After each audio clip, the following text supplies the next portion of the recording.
মুছলমান ভাই বোনসকলৰে জানাই ৰমজানুল মুবাৰক আজিতে শুরু গেল গই পবিত্র মাহে রমজান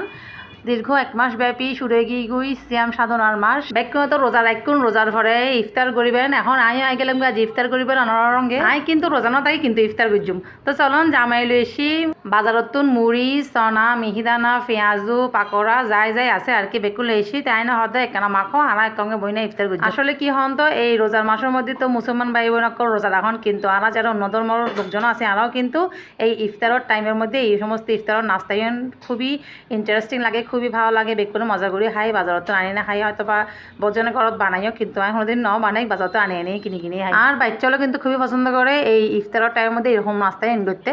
তো কিন্তু চুলোর মধ্যে চাও বয় দিলাম চার রঙে এখন আনা খাই বেকুনে মিলি নেই ইফতার তো যাই যাই মাখনের বেকুন মাহার প্রস্তুতি লই ফেলাই দি বেকুনের শেষে দিয়ে ফেলাইলাম দে পেঁয়াজ কুচি এবার একখানা হালকা সরিষার তেল দিলে বেকুন সুন্দর করে মাখে ফেলাইলাম তো চলন এবার রোদে খাইবার ফালা বেকুনের রোজার মাস ভালো হাড়ক সুন্দর হাড়ক বেকুনে যথাযোগ্য ধর্মীয় মর্যাদায় রোজার মাস হাড়ক দেখা হওয়ার নেক্সট ব্লগত আর ব্লগ কেন লাগিলে অবশ্যই কমেন্টে জানাবেন ওকে লাইক করে দিবেন চলন টাটা।